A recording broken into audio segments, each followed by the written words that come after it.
Chris Lovell here with another edition of Pirate Talk. Pleased to be joined now by head baseball coach Brad Wuensche, and we're going to talk about it's kind of tournament season, coach, and you have these preseason tournaments before district play starts. We wanted to just kind of let Coach Wuensche kind of to talk to everybody about how the team's progressing and all those things. Also wanted to thank the folks at Texas Tech Federal Credit Union for sponsoring these podcasts. We certainly appreciate you. So go see those folks over at Texas Tech Federal Credit Union.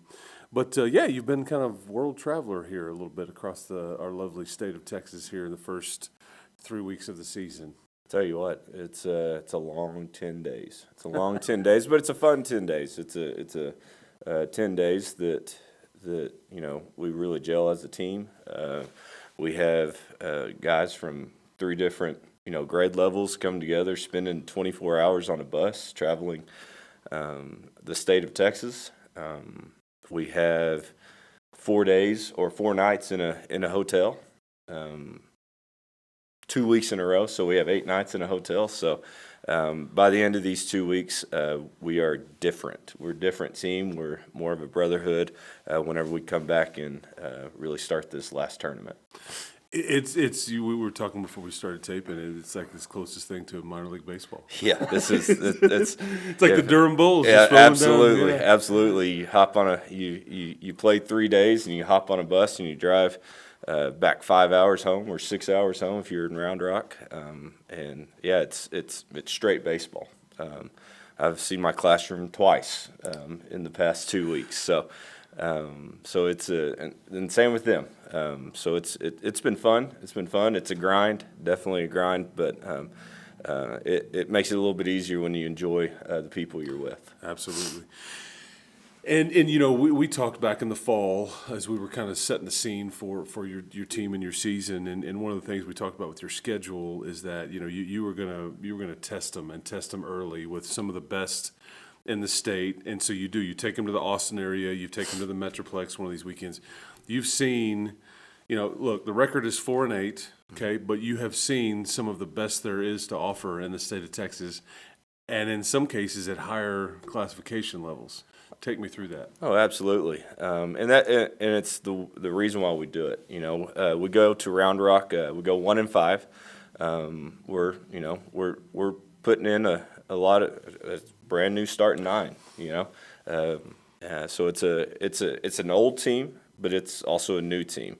Whenever you have a senior class like what we had last year, throwing these guys into the mix, it's just something you can't just wake up and be successful. Right. It's one of those things that this team is it's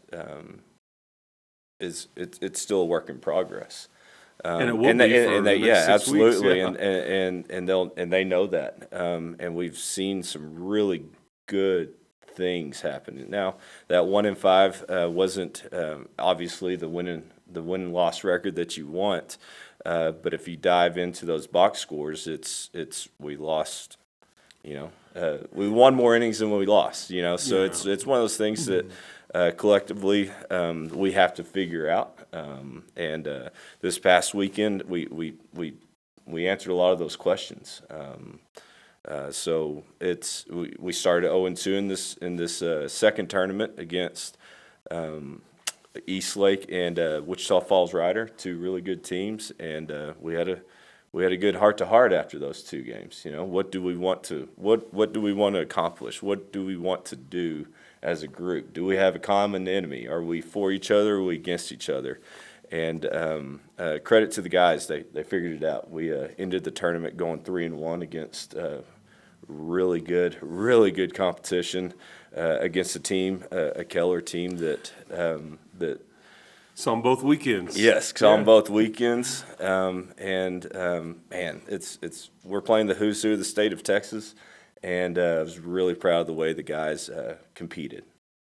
Yeah, you mentioned that. This is and I guess, in some ways, as I think about it, you're kind of going to have the same dynamic next year with your team, in that you have really good baseball players at this school in this district, and so when they get to be a senior, it's their time, or they're just really good and all that, and then they leave, and then you've got these juniors. It's okay now, and it just kind of Absolutely, Yeah. and that's by design. I want to I want a ton of seniors on the team. You know what I mean? I want 18-year-olds competing against 16-year-olds. If If you can help it, yeah. if you can make that happen. And just like you said, we have a lot of good baseball players, and really not it wasn't an issue, but we learned how to.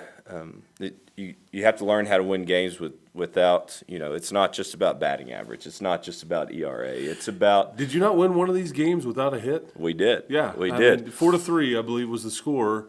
And I'm looking at this box score. I'm like, no hits, but there's enough. There's enough walks. There's enough, stealing bases. There's enough. That's the process that we're trying to get across to the guys, to make them understand that we hit 330 as a team. That's really good.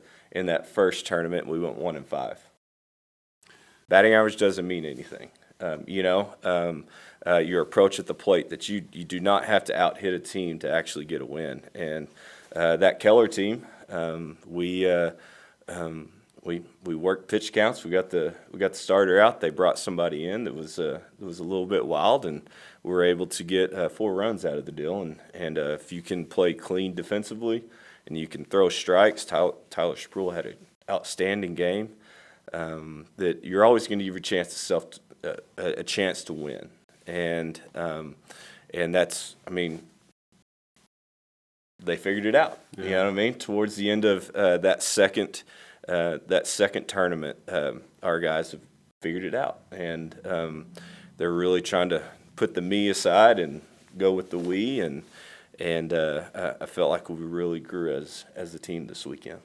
And you've got, what was it, 24 kids on this team? Yes. And you mentioned three grade. You got some sophomores on this thing, Jake Qualia and Gus Cook and some guys like that. And then you've got some of these I recognize some of these names from football, like the Sproul brothers and Bryce LeBlanc and all that. But take me through Damian Pantoja. He's one of your most, on paper anyway, he's already signed to go play at Texas A&M Corpus Christi. He's, I don't know if I would, your ace, is that fair to say, or kind of your Friday night guy kind of thought? Right, process? he's gonna be going for us on Thursday night. Thursday night, yeah. Or Okay. Thursday afternoon. Okay, and so take me through how starting pitching has been for you as you've tried to figure out who and what role and how that's gone. I'm just going to talk about the entire starting pitching first of all. Okay. A lot of question marks there. We lost a lot of group. We lost a lot of wins last year, so that's a question mark going into this year. Was how is pitching going to be? And Chris, they were outstanding. We've had, out of the 12 games, we've had 10 quality starts. That means that they gave us a chance to win. It's just, in some cases it hadn't happened, or and different reasons for all that. But I've been really, really impressed with our pitching staff and what Coach Baker's been able to do with them. Damian Pantoja. Damian Pantoja is a kid that puts a lot of stress on himself.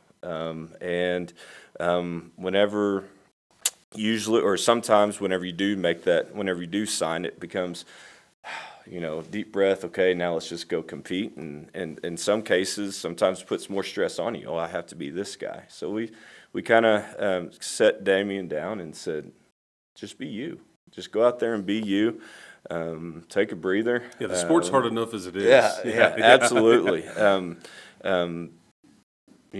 Just go out there and be yourself. And we really saw him take a stride in this last tournament against Wichita Falls Rider, win 5 solid innings, and gave us a chance to win. And that's all we asked for our starters. So, Damian, I felt like tamed some inner demons this weekend. I don't know if he has inner demons or anything, but that's what I'm saying here. But I was really pleased with what he gave us this past weekend. Because it's that is much physical, but there's so much of the mental part about a starting pitcher, because there's just a lot going on there. How's the game being called? Keep it simple. Do I have my stuff that day? I mean, all those kinds of things. You mentioned the Keller games. Okay, that was the first game I think of the season. Yes, sir. Okay, and it didn't go well, but then the second time you play them. How much, and you touched on it a little bit about your team starting to figure it out and like, these are the things we have to do. What other things did you see them do? Speaking of Damian kind of dealing with maybe, okay, he's better the second time than the first time. What else are they starting to figure out as we go along here? Base running, warm up. Just as you see them grow up a bit here. Just really competing for each other is what we really talked about. The we part. Yeah, the we part. It's, there's a bunch of them out there. There you got 24, 25 guys that all want to have a part, and they don't know what that part is. Obviously, we're still trying to figure that out as well. But, the past 2 days of those tournaments, I felt like that we were really brought together as a team.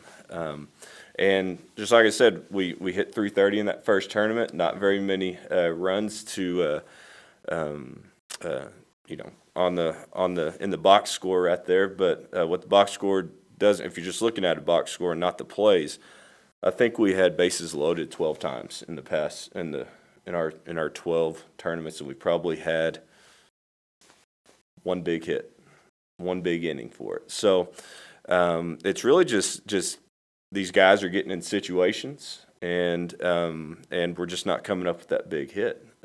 We're getting one run out of bases loaded, no outs, instead of a big inning. And big innings can change the tide of games, can change the tide of of seasons in some cases. But we have guys that, other than Cutter, he's a 3-year starter. We have guys that they haven't been in that situation yet, and the more times they're in that situation, and we started to see it towards the end of this last tournament, that they're relaxing a little bit more, they're playing a little bit looser, they're competing a little bit more, better, and those big hits are going to come. And if We've played 12 games, and we've been in 12 pressure-packed games, and that's what we wanted from these past 2 weekends, and that'll pay off at the end. Because I think I'm right here. I think you've had 18 different players record an at-bat. Mm-hmm. And so, you're still trying to figure out, who's doing what here. But the pitching that you see, not to say that it gets easier here. No, not at all. But I think that we would say that this is a very high level out of the gate, and I think that there's a payoff there at some point. Right, and usually you get towards the end of the tournaments, 6th game, you start seeing maybe some guys that don't throw strikes or a little bit less velo, so kind of scores take off that way. When you go to these tournaments, everybody can pitch. Just like us, we bring guys out of the bullpen, and they can pitch as well. So there's no slouches. There's no innings off for 6 games whenever we go to these 2 tournaments. And in this next tournament, it's a very good tournament as well. So it's close to. That's this weekend here in Lubbock. Yes. Yeah. Mm-hmm. And it's. These 6 games are pretty much just like what a district ball game will be for us. Whenever you're playing 2 games in a week, you get to save a lot of pitching, and you get to go after every single game. Whenever you're playing 6 games in a weekend, it's a little bit different. You're on your 14th pitcher, you know what I mean?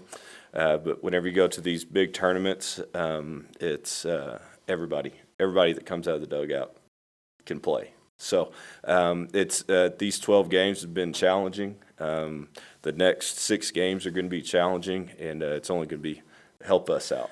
I think you said this to me, but after this weekend, half of your guaranteed games for the season are over with? Yes, is that right? We'll play 16 games in the first 3 weeks, and we'll have 17 games left on the schedule, guaranteed games. So it's like drinking from a fire hose, and then you get to kind of slow down a little bit, and like they start, normal regular rotation. Absolutely. There's a point to that. But take me through the district part now. These start to count. These matter more, right, wrong, or indifferent. They count differently. This is what's going to decide playoff and seedings and all those things. How much differently do you handle that now? Use all the tournament games if you're okay. This one, we need the lineup or the starter pitcher. All those kinds of things. Take me through that part. So, since we're playing 2 games within this tournament, it's going to be different. We haven't done that since 2015, I believe. Two district games in the tournament. Or just any district game. Okay, We yeah. have 2 this year. We had 1 back then. It's so weird. but- Tell me how that came to be. Is that just the way? Well, you're at playing- UIL, you can only have 17 ball games. Okay. And so whenever we got into a 7-team district, we wanted to play each team 3 times instead of twice, And so so we you didn't have just to count find so these- many games. Gotcha. I mean, it's different whenever you're in the Metroplex, you can throw a rock and hit a 5A. Around here, it's you have to travel 4 hours. So it's one of those things that we felt it was necessary, it being a West Texas district with Abilene and Lubbock, that we played everybody 3 times, and in order to do that, you had to get 1 game in the tournament, but to make everything even, one team would have to play 2 to make everything even. We decided to do 2 games in the tournament and have a Yeah, because you're so I'm understanding this, or making people understand this. You're playing in a tournament this weekend here in Lubbock. yes. There will be 2 games here. I think you're going to host Lubbock High on Thursday Yes. at 1:00. We will broadcast this game on the LCISD YouTube channel. I believe it'll be on 100.7 The Score as well via the radio. But then you also are playing at Coronado, I believe, on Friday. These are district games, but they're in the midst of a tournament field, just as Coach Wuensche was talking about, trying to get some extra games and making, capitalize on. So we get teams 3 already- tournaments and 17 games per UIL. Okay, so you're just making it fit with the parameters you were given. Right. Yeah, so it's just a weird, Yeah. a weird dynamic because I don't Yeah. think, I'm making sure that people understand that. And so, point being that these games here at the end of this week, they're gonna count towards Yes. your district record. So, who else has stepped up of player-wise that maybe you weren't expecting? I want to make sure we mention Josiah Gonzalez. I think he's done really well for you, batting leadoff, playing shortstop. I mean, who else? And talk about Josiah a little bit. I mean, it's kind of been Spread everybody. out, You know what I yeah. mean? JoJo's had a great start to the season. He's seeing lots of pitches. He's been in that leadoff spot and competed really well for us.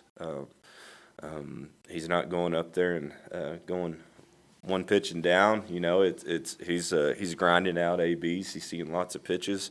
It just helps. The more times he sees a pitch, it helps the guy on deck, helps the guy in the dugout, and he's had lots of success. He's been kind of our leader of the infield.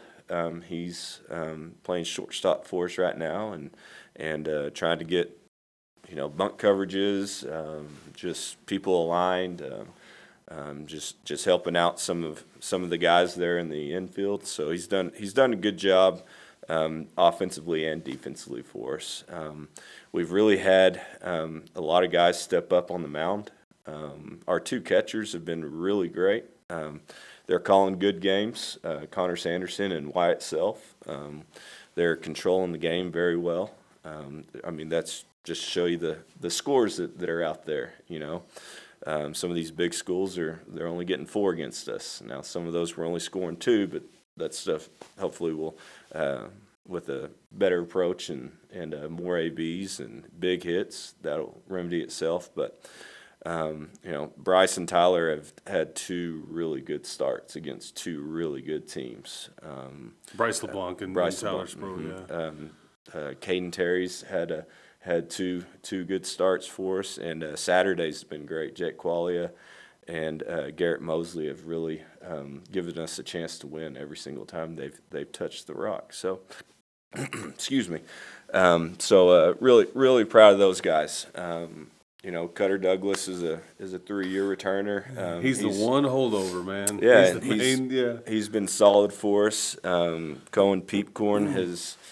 Center field. He's going to get it in the outfield, and whenever things weren't looking good in that second Keller game, we brought him in from center field, and he came out and got a save for us. So he hadn't thrown on the varsity mound ever before until I threw him to the Wolves to a Keller High, and he went out there, and I said, "Look, man, said, you've competed in front of 12,000 people before. Oh, yeah. You know, those friendship football games. Just go out there, compete. That's and that's what he did. Absolutely. You and I have talked about that just privately, in that some of your best guys are typically like football players, because they're wired for it, and they're not scared. I think that's important to note right there about Cohen. And I remember you telling me a story about last year that you tossed out maybe a sophomore in one of these tournaments, and everybody's looking around like, whoa, he's just going to throw him out there.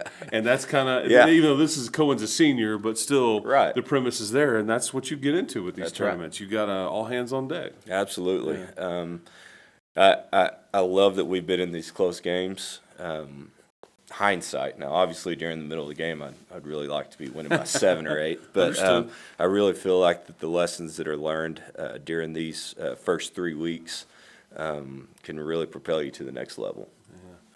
Are you ready for some good weather around here? Oh man, tell you what, we've actually had decent weather down to get south. out of town. Had to get out of town, man, and go find some decent weather. Yeah, been a little windy and kind of dusty. We all love Lubbock. Hey, look, man, absolutely. I've been here a long time. West Texas guy. Absolutely. We all love it. But and then that kind of weather keeps the Yankees out, is what my wife's grandfather used to say. However, it's not ideal baseball weather. So hopefully you get some good weather this weekend and going forward here. Whether it's looking good so far, but we're not going to say fingers that. Crossed. Fingers crossed. Well, Coach, you do it about as well as anybody in this part of the state, man. And I appreciate you spending some time with us. There's a reason for why you're doing what you're doing with some of these out-of-town tournaments and things like that, and where you take your team, and it will pay off. Absolutely. Yeah. Well, Coach, that's another edition of Pirate Talk. For Brad Wuensche, I'm Chris Lovell, and producer Colton Coons. Thank you for watching.